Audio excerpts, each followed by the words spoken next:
আসসালামু আলাইকুম, বিসমিল্লাহির রহমানির রহিম। এই ভিডিওটা খুবই দুঃখের সঙ্গে আপনাদের বলতে হচ্ছে। মূলত আমরা যে কাজকাম করি আপনাদের সেটা দেখাই। তো আমাদের গ্রামের কিছু মানুষই সেটা সহ্য হচ্ছে না, আমাদের বাড়ি থেকে এইটা ওইটা চুরি করতেছে। আপনারা তো জানেন আমি বিলেত থেকে মাছ ধরি। তো গতকাল দিন ভরে আমি মাছ ধরছিলাম, কই মাছ, টাকি মাছ, শোল মাছ, এইগুলো মাছ ধরেছিলাম বিলেত থেকে দিন ভরে। তারপরে সন্ধ্যের সময় আমাদের টিউবওয়েল গেছে, এইখানে আমি জিয়ে রাখছিলাম হাঁড়িতে।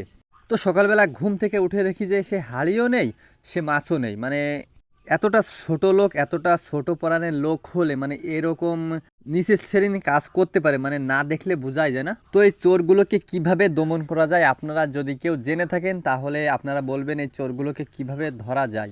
আমাদের গ্রামে চায়ের দোকানে কিছু মানুষ বলা বলি করে যে আনিস আগে খামার করতো, মাছ মারতো, মানে এত টাকা ইনকাম করতো, আর এখন তো সে ভিডিও বানাচ্ছে।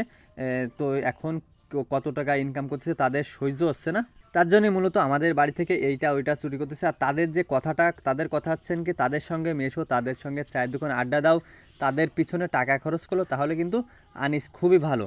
তাদের সঙ্গে তো আমি মিশি না, আমি কোনো আড্ডা দিই না, তার জন্যই কি আনিস খুবই খারাপ, এইটা তারা বলে।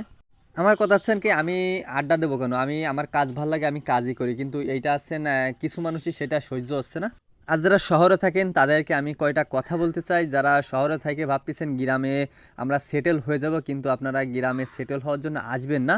তার কারণ হচ্ছেন যে আপনি যদি গ্রামে এসে থাকেন, সেই অবস্থায় যদি গ্রাম থেকে যদি উপরে ওঠেন আপনি, তো আপনাকে উপর থেকে কিভাবে নিচে নামাইতে হবে, কিভাবে আপনার পিছনে বাঁশ দেওয়া যাবে, সেইটা কিন্তু ভালোভাবে গ্রামের মানুষ জানে। তার জন্য বলবো আপনারা গ্রামে সেটেল হওয়ার জন্য আসবেন না। তো এইটা শোনার পরে আপনারা বলতে পারেন ভাই তাহলে কিন্তু আমরা গ্রামে কি আসবো না?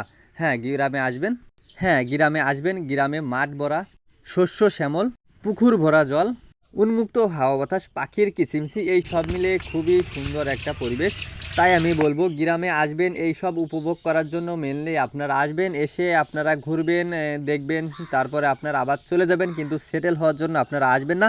আর আমার এই কথা শুনে মানে কেউ দুঃখ পাবেন না। আর যদি কের মনে যদি আমি দুঃখ দিয়ে থাকি তাহলে আমাকে ক্ষমা করে দেবেন। আমার দ্বারে যেটা মনে হয়েছে সত্য সেটা কিন্তু আপনাদের জানাইছি। হ্যাঁ, তো আপনাদের জন্য আল্লাহর কাছে দোয়া কামনা রইল। আপনারা ভালো থাকবেন, সুস্থ থাকবেন। খুদা হাফেজ।